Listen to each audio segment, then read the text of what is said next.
तो दोस्तों आज हम एटर्नल इन्फ्लेशन के बारे में जानेंगे। तो बात ऐसी है कि आप जानते हैं कि हम निरंतर फैल रहे इस ब्रह्मांड को देखते हैं तो हमारे मन में कई सवाल आते हैं, पर इन सब में से सबसे महत्वपूर्ण सवाल ये है कि आखिर ये ब्रह्मांड कैसे बना होगा और अपने शुरुआत के दिनों में ये कैसा रहा होगा, अपने वर्तमान स्वरूप में कैसे पहुंचा होगा। और जैसा कि आज ये हमें नजर आता है, बिग बैंग थ्योरी आज हमारे बीच सबसे मजबूत थ्योरी है जो कि हमें ब्रह्मांड के निर्माण और शुरुआती यूनिवर्स से संबंधित ज्यादातर प्रश्नों के उत्तर देती है। संक्षेप में कहूँ तो इसके अकॉर्डिंग ब्रह्मांड एक बेहद छोटे मैथमेटिकल पॉइंट के स्वरूप में मौजूद था जिसको हम सिंगुलैरिटी के नाम से जानते हैं। उसके बाद इसमें भयंकर विस्फोट हुआ जिसे हम बिग बैंग कहते हैं। बिग बैंग के इस विस्फोट से हमारा ब्रह्मांड अस्तित्व में आया और उसके बाद इसका फैलना शुरू हुआ। इसके बाद ये धीरे धीरे उस स्वरूप में पहुंचा जो स्वरूप हमारे चारों तरफ मौजूद है। बिग बैंग के बाद स्पेस का जो फैलना शुरू हुआ उसे हम कॉस्मिक इन्फ्लेशन के नाम से जानते हैं और ये तब शुरू हुआ जब हमारा ब्रह्मांड महज 10⁻⁻36 सेकंड पुराना था और ये तब खत्म हुआ जब हमारे ब्रह्मांड को जन्म के लिए 10⁻32 सेकंड हुए थे। उसके बीच में ये ब्रह्मांड 10⁻26 गुना बड़ा हो चुका था। जब भी बिग बैंग की बात होती है तब कभी कभी इंसानी दिमाग इसे मानने से कतराता है, लेकिन हमारे ब्रह्मांड और बिग बैंग का संबंध काफी पुख्ता सबूत के द्वारा स्थापित किया गया है। क्योंकि वैज्ञानिकों ने कॉस्मिक माइक्रोवेव बैकग्राउंड की जब खोज की तो इसका सबूत भी मिला, क्योंकि एडविन हबल की खोज के बाद ये तो पता चल गया था कि गैलेक्सी एक दूसरे से दूर जा रही है और अगर हम समय में पीछे जाए तो हमें ब्रह्मांड का जन्म एक बिंदु से होता हुआ दिखाई देगा, जिससे वैज्ञानिकों ने इसका अनुमान लगाया कि बिग बैंग हो सकता है। लेकिन इसकी पुष्टि कॉस्मिक माइक्रोवेव बैकग्राउंड के बाद ही की गई और उसके बाद से ही बिग बैंग को एक बेहतर थ्योरी का सबूत मिला और यही एक थ्योरी है जो हमें ब्रह्मांड को समझने और उससे संबंधित सवालों के उत्तर देती है। लेकिन बहुत से सवाल आज भी ऐसे ही हैं जिनके उत्तर बिग बैंग थ्योरी नहीं दे पाती है। जिनमें से सबसे इम्पोर्टेंट सवाल ये है कि आखिर बिग बैंग विस्फोट हुआ ही क्यों था, यानी कि बिग बैंग के होने का रीजन क्या था और आखिर क्यों उस टाइम ही बिग बैंग हुआ और कैसे ये ब्रह्मांड इतना तेजी से फैला जबकि इतने कम टाइम में भला ये कैसे फैल सकता था। और जो सबसे जरूरी सवाल था कि आखिर ब्रह्मांड के हर छोर पर पार्टिकल का टेम्परेचर बराबर क्यों है, जबकि उस टाइम में यूनिवर्स इतनी तेजी से फैला होगा कि हर पार्टिकल एक दूसरे से बहुत समय तक कांटेक्ट नहीं कर पाए होंगे। इसलिए इन सवालों के जवाब ढूंढने के लिए एक ऐसी थ्योरी की जरूरत थी जो कि काफी ज्यादा सटीकता से इन सारे सवालों के जवाब दे और मैथमेटिकल सबूत के साथ एक्सपेरिमेंट पर भी खरी उतरे। इसलिए इन्फ्लेशन थ्योरी को इजाद करना पड़ा और ये थ्योरी सबसे पहले एलन गुथ के द्वारा दी गई, पर बाद में कई दूसरे कॉस्मोलॉजिस्ट ने भी इसे डेवलप किया, जिसका रिजल्ट ये है कि इन्फ्लेशन थ्योरी आज कई कॉस्मोलॉजिकल थ्योरी का हिस्सा है।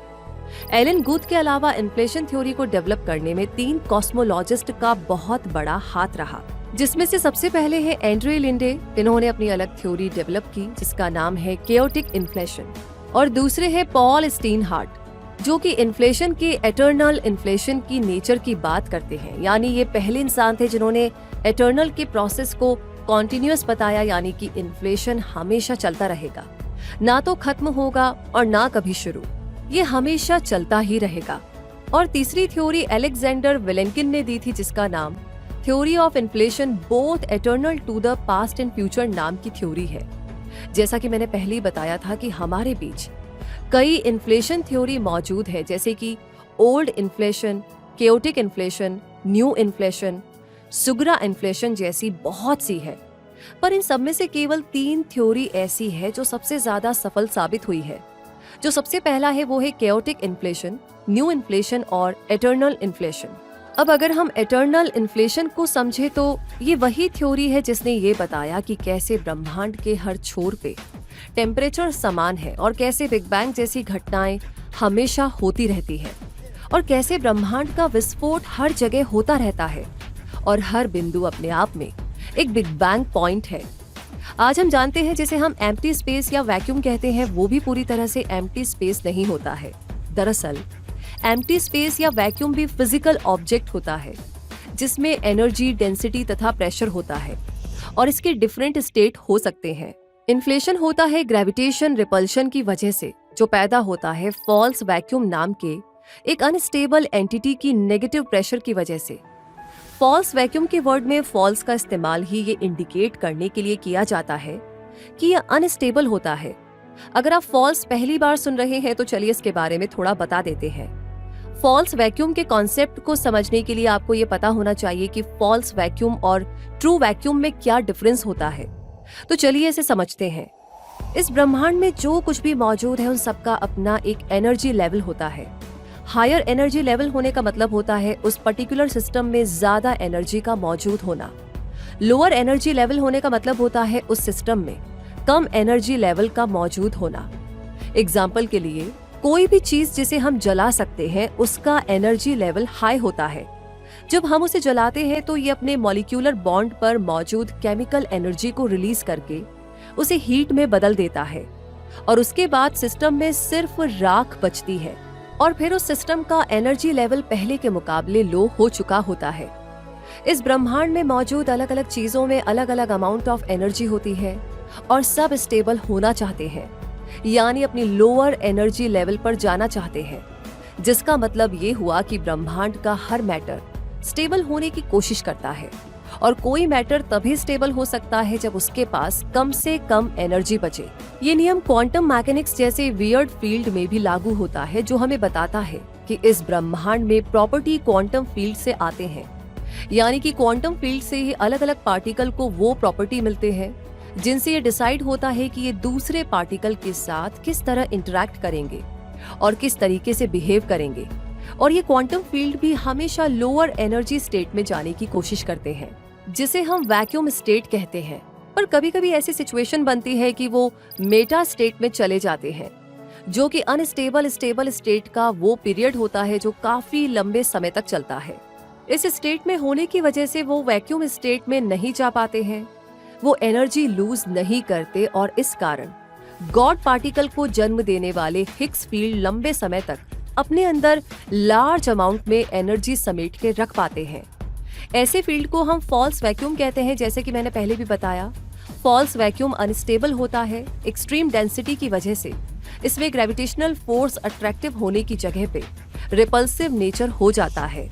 इसको अगर हम ऐसे समझे कि जैसे हम हीलियम 4 को जब उसके क्रिटिकल टेम्परेचर तक ठंडा करते हैं, यानी 2.7 केल्विन तक ले जाते हैं, तब हीलियम एक तरह से सुपर फ्लूइड हो जाता है जिसके अंदर फ्रिक्शन जीरो हो जाता है।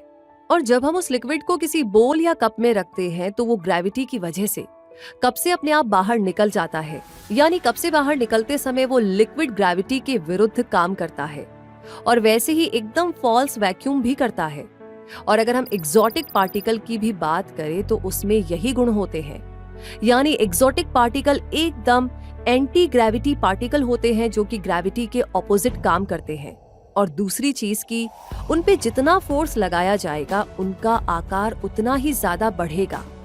हालांकि अभी एक्सोटिक पार्टिकल खोजा नहीं गया है, पर वैज्ञानिक मानते हैं कि ऐसे पार्टिकल वैक्यूम में जरूर होंगे। अब अगर हम एटर्नल इन्फ्लेशन को फिर से देखें तो फॉल्स वैक्यूम में मौजूद रिपल्सिव फोर्स हाई डेंसिटी की वजह से काफी ताकतवर होता है और इस कारण मजबूर करता है वहां के मौजूद स्पेस को तेजी से फैलाने के लिए। ये फैलाव भी लीनियर नहीं बल्कि एक्सपोनेंशियल ही होता है, जिसका मतलब ये हुआ कि इसके फैलने की गति काफी तेजी से बढ़ती जाती है। अनस्टेबल होने की वजह से फॉल्स वैक्यूम एनर्जी लूज करता है और रैंडम पैचेस में रैंडमली डीके होता रहता है, क्योंकि डीके होने की वजह से ये पैचेस पहले के मुकाबले लोअर एनर्जी स्टेट में होते हैं। इनमें इन्फ्लेशन का रेट या ये कहे कि स्पेस में स्प्रेड होने की गति लगातार धीमी होती जाती है।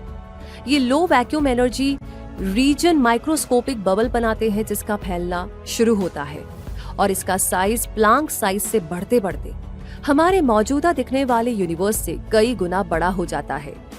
इस बबल का इंटीरियर नया बिग बैंग है। इस तरह के हर बबल में नए ब्रह्मांड का निर्माण होता है जो गुजरते समय के साथ हमारे ब्रह्मांड की तरह ही लगातार फैलता जाता है, यानी कि ये एक नहीं बल्कि कई ब्रह्मांड को जन्म देता है जिसे हम मल्टीवर्स कहते हैं। अगर कोई ऑब्जर्वर इस बबल के अंदर मौजूद हो तो उसे अपने इर्द गिर्द का स्पेस फैलता हुआ नजर आएगा, जैसे कि हमारा ब्रह्मांड आज हमें फैलता हुआ नजर आ रहा है। पर कोई ऑब्जर्वर अगर इन बबल के बाहर मौजूद हो तो उसे यही बबल ब्लैक होल की तरह नजर आएंगे और वो इसे रेडिएट होते हुए दिखाई देंगे।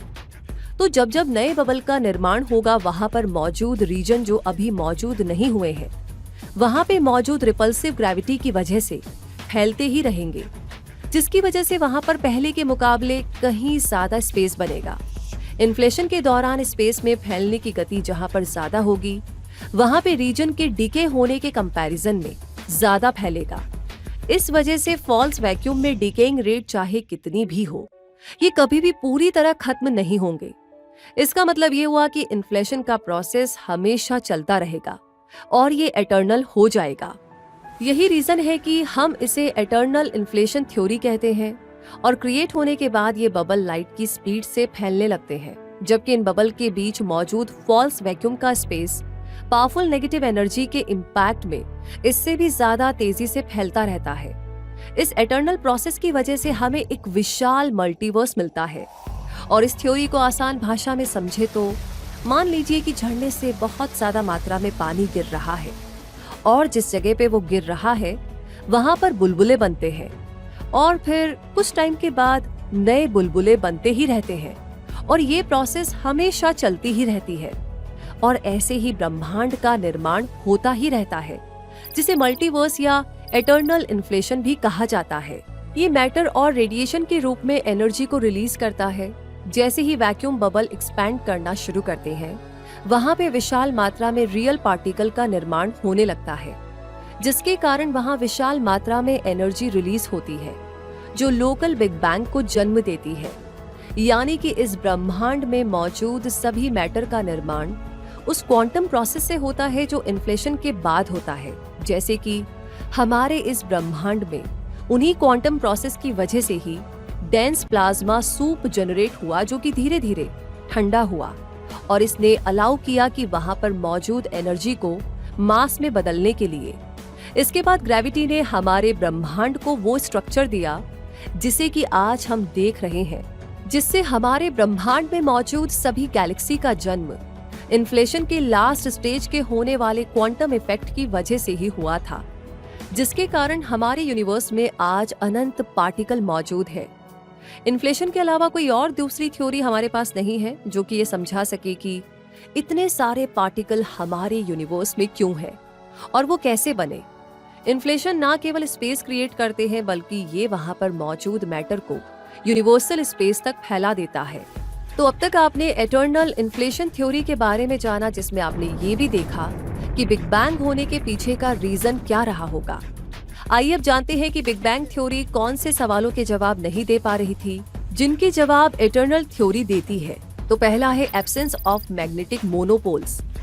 पार्टिकल फिजिक्स में मैग्नेटिक मोनोपोल्स को हाइपोथेटिकल एलिमेंट्री पार्टिकल कहा जाता है, जो कि आइसोलेटेड मैग्नेट की तरह होता है। जैसे कि हम मान ले कि कोई ऐसा मैग्नेट जिसमें दो की बजाय केवल एक ही मैग्नेटिक पोल हो। एग्जाम्पल के तौर पर हम जानते हैं कि मैग्नेट में दो पोल्स होते हैं, नॉर्थ पोल या साउथ पोल। अब इससे कोई फर्क नहीं पड़ता है कि मैग्नेट को काट के आप कितना ही छोटा कर दे, उसमें हमेशा ही दो पोल होंगे।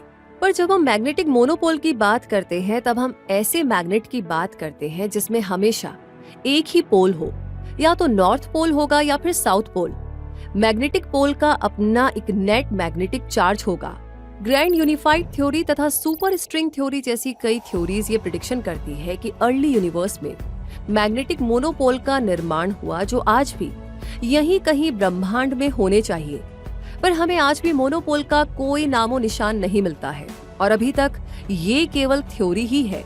बिग बैंग थ्योरी में ये सवाल कई सालों पहले उठाए गए थे कि आखिर मोनोपोल्स कहाँ है, जिसका जवाब बिग बैंग थ्योरी नहीं दे पाई।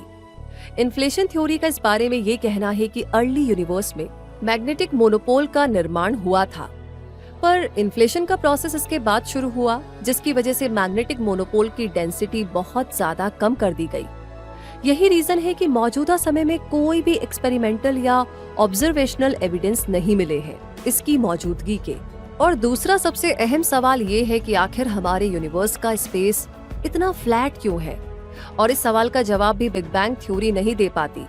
और इस फ्लैटनेस को मापने के लिए एस्ट्रोफिजिक्स ओमेगा नाम के एक पैरामीटर का इस्तेमाल करते हैं, जो कि रेशो होता है यूनिवर्स की डेंसिटी और स्पेस के फैलाव को रोकने वाले क्रिटिकल वैल्यू का। तो अगर इस ओमेगा की वैल्यू 1 से ज्यादा कुछ भी हो तो इसका आकार एकदम क्लोज होगा, जो कि अंत में हमारा यूनिवर्स कॉलेप्स कर जाएगा, या फिर ओपन होगा तो फिर हमेशा फैलता ही जाएगा।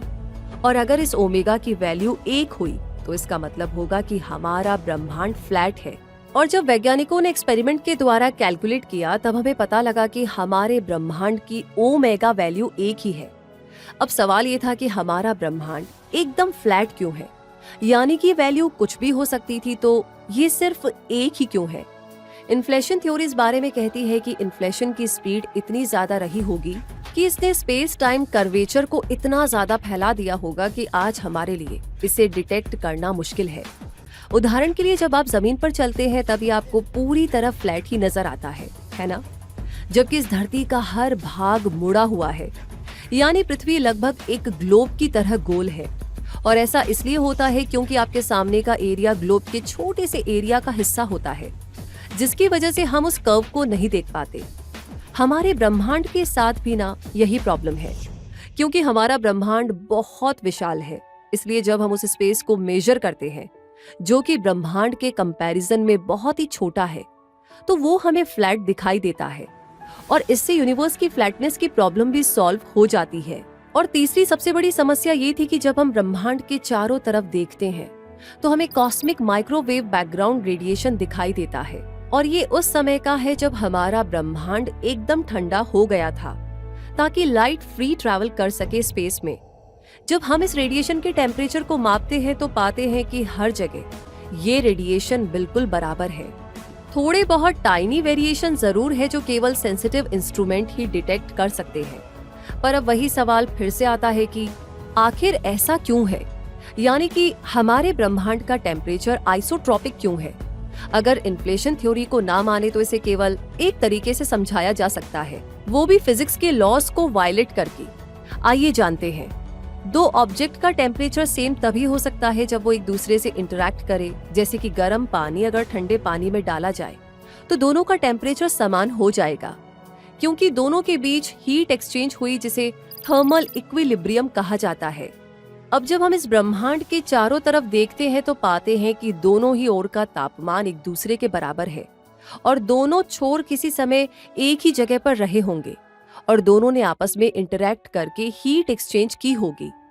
पर दो बॉडीज को आपस में हीट एक्सचेंज करने के लिए समय चाहिए होता है। जैसे कि अगर हम गर्म पानी में एक चम्मच को तुरंत डालकर निकाल लें तो वो चम्मच का तापमान गर्म पानी के समान कभी नहीं हो पाएगा। बिग बैंग थ्योरी हमें ये बताती है कि बिग बैंग के बाद स्पेस का फैलना शुरू हो गया था और इन दो पॉइंट के पास इतना समय था ही नहीं कि वो आपस में हीट एक्सचेंज कर सके। इसके बाद भी इन दो पॉइंट का टेम्परेचर आज सेम है।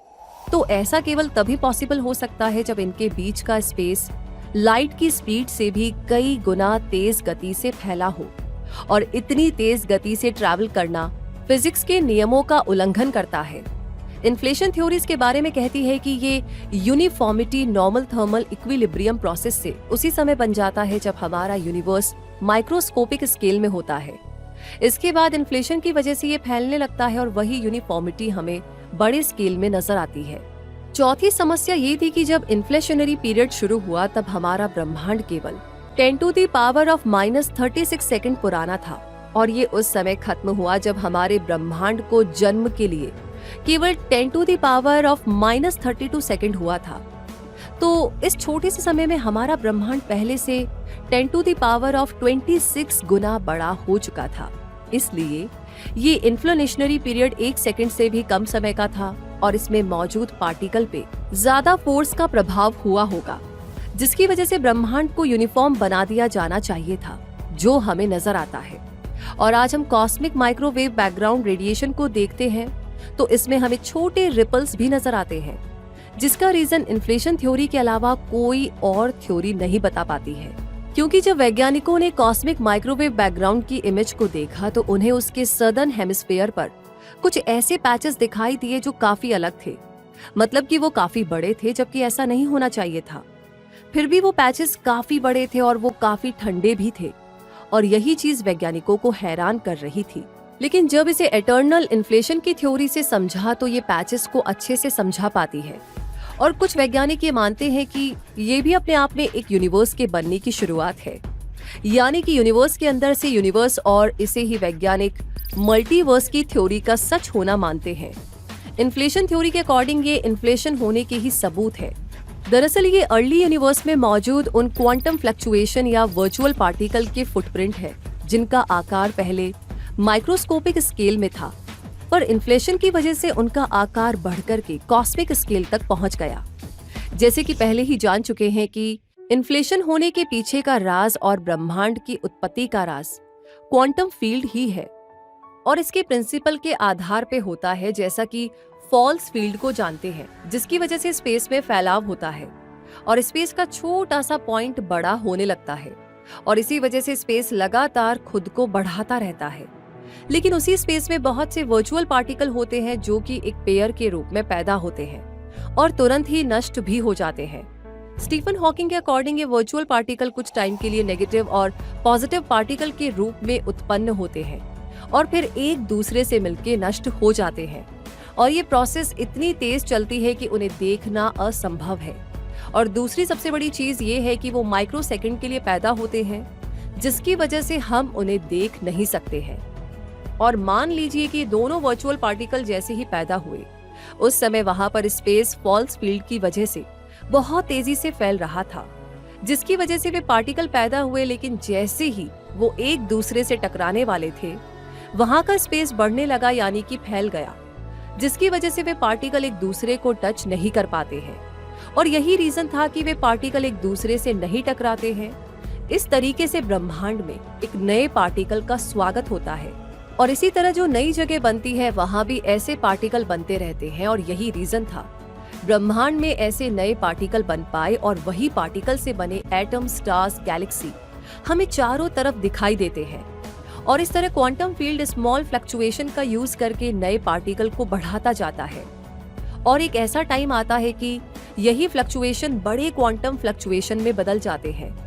अगर थ्योरेटिकली देखें तो क्वांटम मैकेनिक्स और अनसर्टेनिटी प्रिंसिपल की वजह से क्वांटम फ्लक्चुएशन क्रिएट होने चाहिए, और इन फ्लक्चुएशन की डेंसिटी कुछ जगह पे हाई और दूसरी कुछ जगह पे कम होनी चाहिए, जो कि हमें कॉस्मिक माइक्रोवेव बैकग्राउंड में दिखता है। क्योंकि जब आप माइक्रोवेव बैकग्राउंड देखें तो पता चलता है कि इसकी डेंसिटी में वही डिफरेंस है जो कि क्वांटम फ्लक्चुएशन के साथ होनी चाहिए। अब तक हमने इन्फ्लेशन थ्योरी के बारे में जाना, और ये भी जाना कि ये थ्योरी काफी हद तक सही भी हो सकती है। तो चलिए जानते हैं किस हद तक इसे साइंस कम्युनिटी में एक्सेप्ट किया गया है।